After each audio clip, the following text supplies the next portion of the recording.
Morning children, welcome back to our class. Now I am going to teach student of class 8 subject SST, and we will talk about chapter number 12, and the name of this chapter is National Movement and Indian Independence. And our first topic is nationalism. So now we are going to start this chapter. Before I am going to start this chapter, I would like to instruct you all the students, please keep your book in front of you, because these all chapters is these all topics are very important, and you have to see in your book very easily. The first topic is nationalism.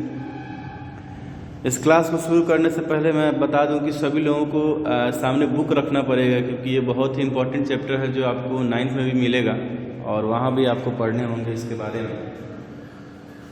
सो नाम से ही यहाँ देख रहे हैं national movement, Indian independence. First of all we have to understand about what is nationalism. Nationalism आखिरकार है क्या? Nationalism मतलब होता है राष्ट्रीयता. The nationalism is a deep feeling of brotherhood and feeling towards the nation. It means कि ये भाईचारे का अंदर से एक फीलिंग आता है, अपने देश के प्रति कुछ कर गुजरने की भावना. ये है हमारा nationalism. Because we know very well that after the death of the Aurangzeb was in 1707, the condition of the Indian society was very dull. So it was a very important to understand that why this condition is deliberating day by day very critical condition. क्यों यह critical condition होता चला जा रहा है? इसे समझने के लिए हमें बहुत सारी चीज़ों को समझना होगा. और वो क्या था? Because of the kings was not collaboration. उनमें कोलैबोरेशन की भावनाएं जो थी वो नहीं थी, जिसकी वजह से ये सभी सारी चीज़ें जो है वह धीरे धीरे होती गई.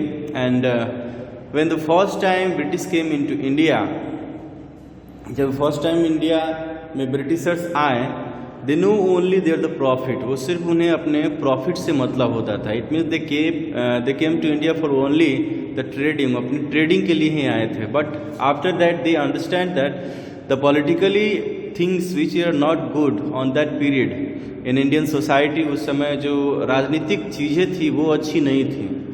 And they take the advantages. इसलिए उन्होंने अपने एडवांटेजेस को लिया और इस चीज़ को समझा.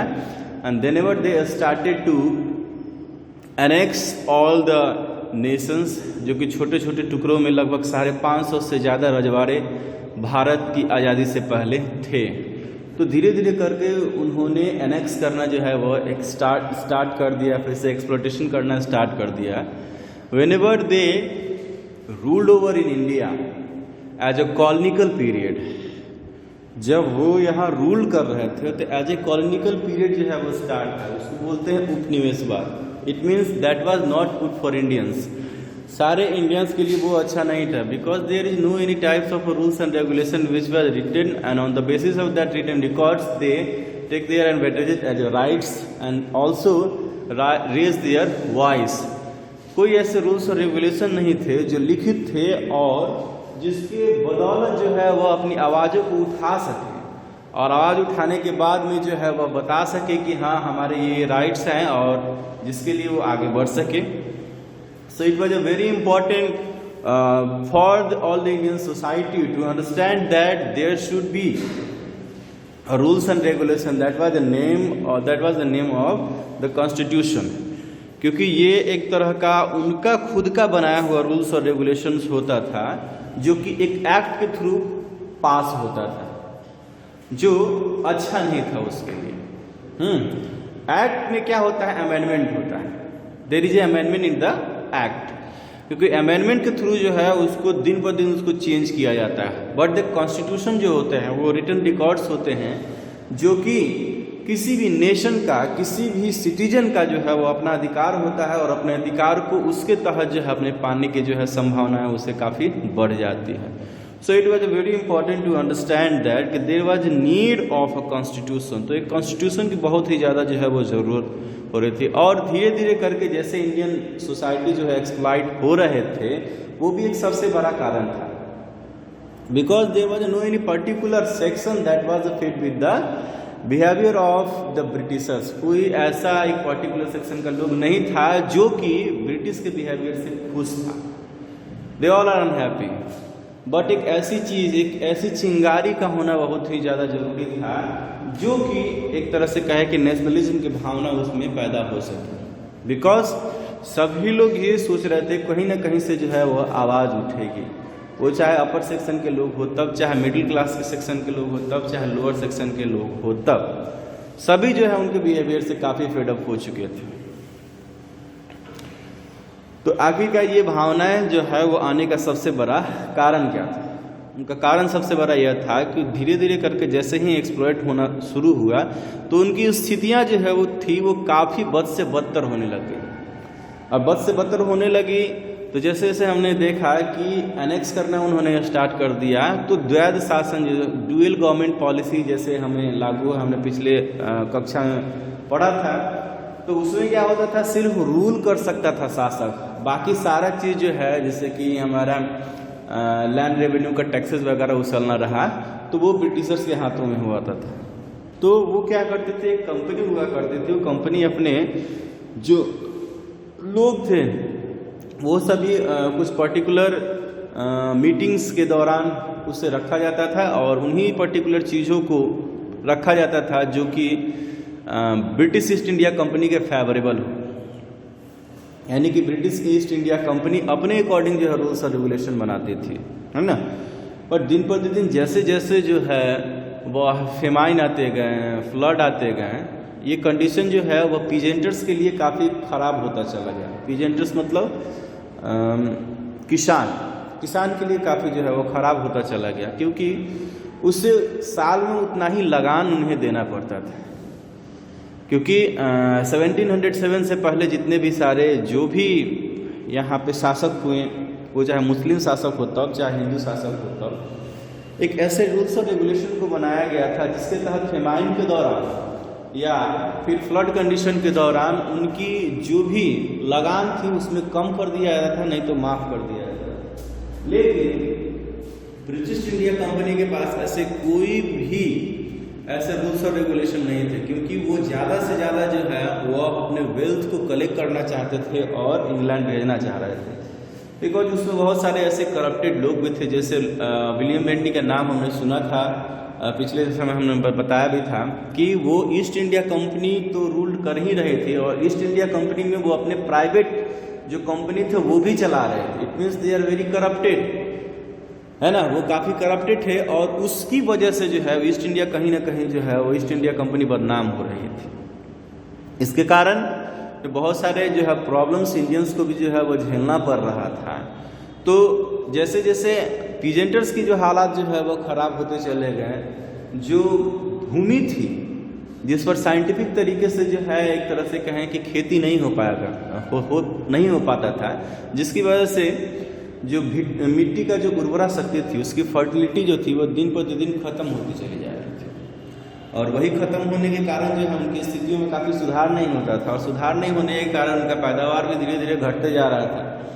तो एक तरह से हम कह सकते हैं कि एक तरह से जो बाइडर्स थे वो उनको फोर्सली जो है वो कहा करते थे और उनको पैसे भी उतने दिए जाते थे, लेंड किए जाते थे, मनी लेंडर्स थे और उनको जबरन जो है वो एक तरह से खेती भी उनको कराया जाता था। जैसे कि इंडिगो खेती के बारे में हम लोग जानते हैं। इंडिगो खेती के बारे में हमने बताया था कि एक हमारे यहाँ जो मोतिहारी एक ऐसा डिस्ट्रिक्ट है, वहाँ से जो बापूधाम मोतिहारी के नाम से जाना जाता है, वहाँ से हमारे महात्मा गांधी ने जो है क्रांति की जो है एक मशाल स्टार्ट की थी। बिकॉज कि वहाँ इंडिगो खेती इतनी ज़्यादा मात्रा में हो रही थी कि मिट्टी की फर्टिलिटी ख़त्म होती चली जा रही थी और वहाँ के लोगों की स्थिति काफ़ी ख़राब हो गई थी।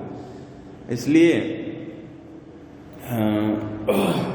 उन्होंने वहाँ से जो है वह क्रांति स्टार्ट की और उनका सबसे बड़ा कारण यह था कि जहाँ इंडिगो की जितने भी सारे जो इंडस्ट्री हुआ करते थे उसके आसपास ही जो है वो इंडिगो खेती किया जाते थे। ऐसा इसलिए था कि उनको आसानी से ट्रेडिंग के लिए उनको मिल जाए और ना ही उन्हें ज़्यादा खर्च भी नहीं करना पड़े, इसलिए जहाँ पे इंडस्ट्रीज होता था उसी के आसपास जो है इंडिगो की खेती जो है वह की जाती थी। Now rise of Indian nationalism, second topic is कैसे राष्ट्रीयता की भावना जो है वह उत्पन्न हुई। देखिए, the outbreak of revolt 1857 was a turning point of the Indian national movement. वो एक बहुत ही बड़ा टर्निंग पॉइंट था, because on that period all the section of the society member they will fate the behaviour of the Britisher. सभी जो है लगभग इंडियन समाज के लोग, भारतीय समाज के लोग काफ़ी ज़्यादा उनके बिहेवियर से फेडअप हो चुके थे, और एक तरह से कहे कि एक ऐसी एक आंधी आई जिसके कारण जो है लोगों को यह मजबूर होना पड़ा हथियार उठाने के लिए। और वो भी था क्योंकि उस समय 1857 के समय हमने देखा था कि एक तरह से सोल्जर विद्रोह इसको बोल सकते हैं, सैनिक विद्रोह के नाम इसको दिया गया, क्योंकि that period British East India company was going to introduce Enfield rifle. Enfield rifle जो है वो इंट्रोड्यूस करने जा रहे थे, and that was spreading a rumour. एक र्यूमर जो है स्प्रेड हो गया था कि जो उसका बुलेट है, एनफील्ड नामक राइफल का जो है बुलेट है वह बना हुआ है गाय की चमड़ी से और सुअर की चमड़ी से। So that was quite very difficult for all the Hindu society and also the Muslim society. वो दोनों के लिए काफ़ी ज़्यादा जो है वह तक कहें कि उनकी धार्मिक निष्ठा को काफ़ी ठेस पहुंचता है। इसी के लिए वहाँ से बैरकपुर छावनी से, मेरठ में जो बैरकपुर छावनी है वहाँ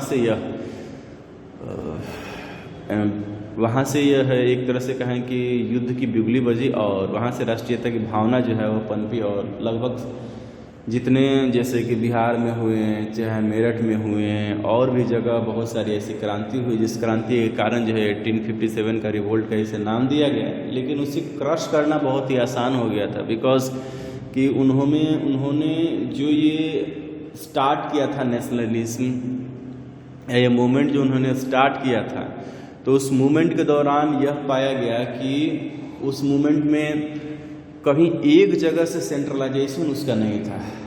मतलब एक बार में उतना जो है मूवमेंट नहीं स्टार्ट हुआ, कहीं कभी मतलब कभी करके, यानी कि समय उनका एक नियत नहीं था, एक पर्टिकुलर टाइम जो है मेंशन नहीं था, कोई एक लीड करने वाला लीडर नहीं था।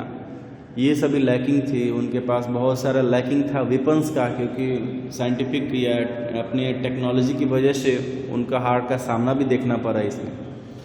तो इस तरह से नेशनलिज्म की भावना जो है 1857 के रिवोल्ट के दौरान जो है वो काफ़ी देखने को मिली। तो आज के लिए बस इतना ही। इन दो टॉपिकों के साथ आज का क्लास समाप्त होता है। तब तक के लिए घर पर रहिए, सुरक्षित रहिए, खुद सुरक्षित रहिए, दूसरों को भी सुरक्षित रखिए। धन्यवाद, बने रहिए हमारे साथ।